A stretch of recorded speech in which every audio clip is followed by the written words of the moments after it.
बिस्मिल्लाहिर्रहमानिर्रहीम अस्सलामुअलैकुम रहमतुल्लाह। अब इमरान खान की ज़रूरत इनको पड़ गई है।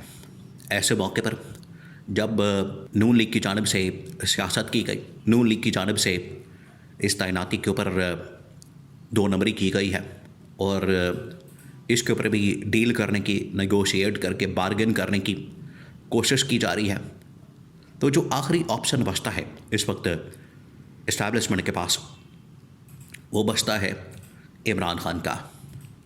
अब इमरान खान इस पूरे खेल के अंदर किस तरह से रेलेवेंट हो गया, इसको आपने समझना।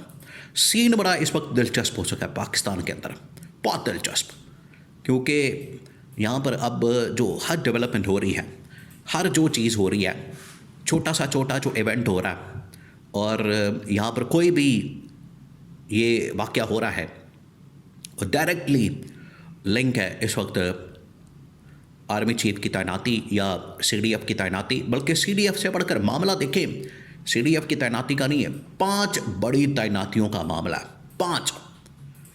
अब आप सोच रहे होंगे ये 5 कौन सी तैनातियाँ? वो 5 ये तैनातियाँ हैं टॉप लेवल के ऊपर, टॉप मिलिट्री कमांड में। ये 3 साल बाद ये स्टेज आती है, वो स्टेज आ गई। अब शरीफ ख़ानदान आपको पता है इनकी पूरी तारीख है, ये उसमें अपना लोचा तलते हैं, ये अपनी सियासत करते हैं, ये इनकी पुरानी आदत है, इनका वतीरा, तरीका वारदात आप कह लें कि तरीका वारदात है इनका, कि ये ऐन मौके पे आके 2 नंबरी करके अपना बार्गेन करते हैं और इसी पोजीशन के ऊपर ये फिर एनआरओ भी लेते हैं, मुकम्मका भी करते हैं, फिर इन्हें जेल में भी जाना पड़ता है इसी पंगे की वजह से, और फिर ये मुल्क से बाहर भी भागते हैं, फिर इसी तैनाती को लेकर मुल्क से वापस भी आते हैं, मुल्क में पहले भागते भी हैं, फिर मुल्क के अंदर वापस भी आते हैं। तो सारा कुछ इसके गर्द घूमता है। पहले तो आप इन 5 बड़ी तैनातियों को देखें। जो 5 बड़ी तैनातियाँ वो कौन सी है? इस वक्त एक तैनाती का मसला नहीं है, ये जो आजकल बात हो रही है सीडीएफ यानी चीफ ऑफ डिफेंस फोर्सेस, एक तैनाती नहीं है, 5 है। नंबर 1 इसके अंदर है chief of defence forces, no doubt 27वीं आईनी तरमीम हुई, ये वाला ओहदा क्रिएट किया गया। अब इसके पीछे जो लॉजिक है, लॉजिक पाकिस्तान के अंदर भी अब इस पर 2 राय पाई जाती है, 2 ओपिनियन है। लॉजिक क्या? यानी ये जो इन्होंने जंग जीती इंडिया के ख़िलाफ़, ठीक है, पूरी पाकिस्तानी कौम इनके साथ खड़ी है, इसमें कोई शक वाली बात नहीं है कि पाकिस्तान की जो फोर्सेस हैं तमाम के तमाम, इनको सलाम है, सलूट है। इन्होंने जो ज़बरदस्त अपने बॉर्डर्स के ऊपर जोग्राफियाई सरहदों की हिफाजत, ये बड़ा ज़बरदस्त काम है, इस पर तो पाकिस्तानी फ़ौज के पूरा साथ है, पूरी कौम इनके साथ है। इंडिया के ख़िलाफ़ जंग जीती।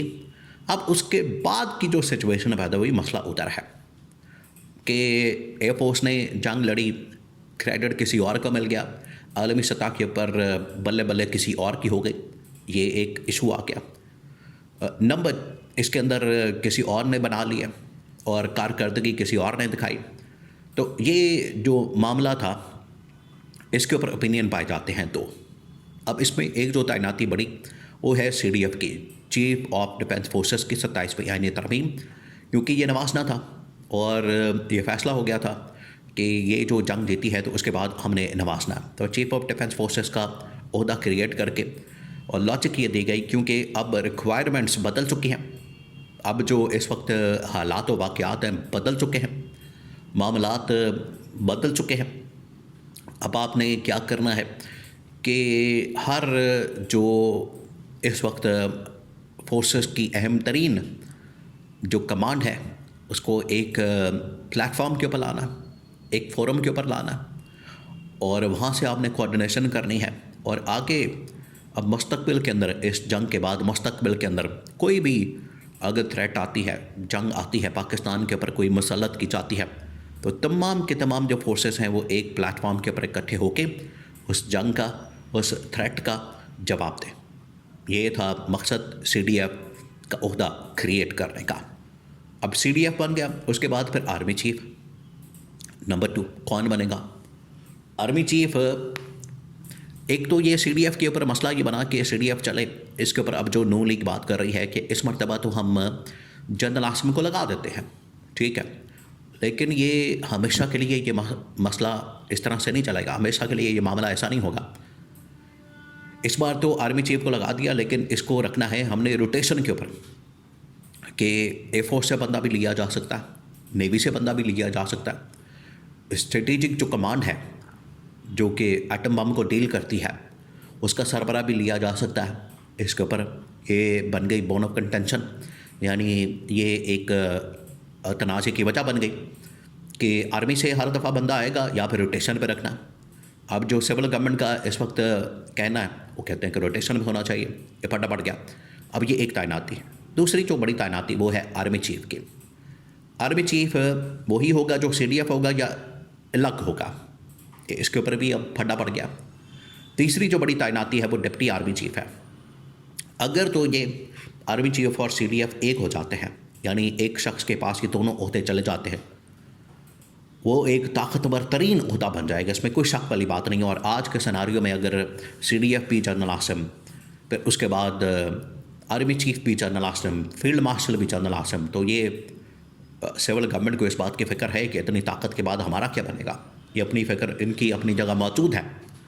अब डिप्टी आर्मी चीफ का होता है कि डिप्टी आर्मी चीफ पर ये आर्मी की तमाम कमांड, क्योंकि CDF के पास, आर्मी चीफ के पास तो तमाम फोर्सेस की कमांड होगी। आर्मी चीफ की जो सेकंड इन कमांड पोजीशन होगी डिप्टी आर्मी चीफ, उसके ऊपर भी अब तैनाती होनी है, उसका नोटिफिकेशन और उसकी तैनाती। नंबर 4 वो है स्ट्रेटेजिक कमांड जो इस वक्त एटम बम को डील करती है, उसका सरबरा, उसकी तैनाती। तो ये चौथी। और पांचवी है इस वक्त बड़ी अहम तरीन पोजीशन जो कि जनरल आसिम मलिक इस वक्त DGISI हैं। अगर वो प्रमोट हो जाते हैं या वो रिटायर हो जाते हैं, ऑलरेडी इस वक्त एक्सटेंशन पर हैं, तो उसके बाद फिर वहाँ पर जो तैनाती होगी नीचे से किसको लाया जाएगा। और अगर जनरल आसिम को बनाना है, ऊपर प्रमोट करना है, तो कहाँ पर रखा जाए। और अगर उसके बाद NSA भी उनके पास पोजीशन है तो उसके लिए कोई रिटायर आदमी लगेगा NSA, या फिर मौजूदा ही किसी को बना दिया जाए। ये 5-6 जो तैनातियाँ हैं इनके ऊपर असल में बहस हो रही है। अगर ये मौजूदा गवर्नमेंट नहीं करती तो फिर इमरान खान के पास ये मामले को भेजा जाएगा। इमरान खान से ये मुलाकात करवाने का मकसद जो इस हफ्ते मुलाकात हुई, एक मुलाकात पिछले तकरीबन 1 महीने बाद, वो यही था कि इमरान खान का चेक किया जाए वज़न किस तरफ है। लेकिन इमरान खान ने अपना वज़न बता दिया और इस्टेब्लिशमेंट के ख़िलाफ़ जो बयान दिया उसे पता चल गया। अब ये नून लीग के पास ऑप्शन मौजूद है कि ख़ुद ये नोटिफिकेशन जारी करते हैं या उसके लिए फिर PTI इमरान खान को अप्रोच किया जाता है। ये नून लीगों पर डिपेंड करता है। तो 5 बड़ी तैनातियाँ हैं जिसकी वजह से ये फटा पड़ा हुआ है, लेन देन हो रही है, उसके ऊपर बार्गेन हो रही है, उसके ऊपर ये नेगोशिएट किया जा रहा है और ये सारी डीलिंग इस वक्त हो रही है वो इन 5 बड़ी तैनातियों के गिर्द घूम रही है। पाकिस्तान के इस वक्त सियासत पिछले तकरीबन कोई हफ्ते 10 दिन से, जब से 27, 28, 29 नवंबर और जनरल साहिर शमशाद मिर्ज़ा की रिटायरमेंट, ये अब इस वक्त मौजूदा करंट सिचुएशन है।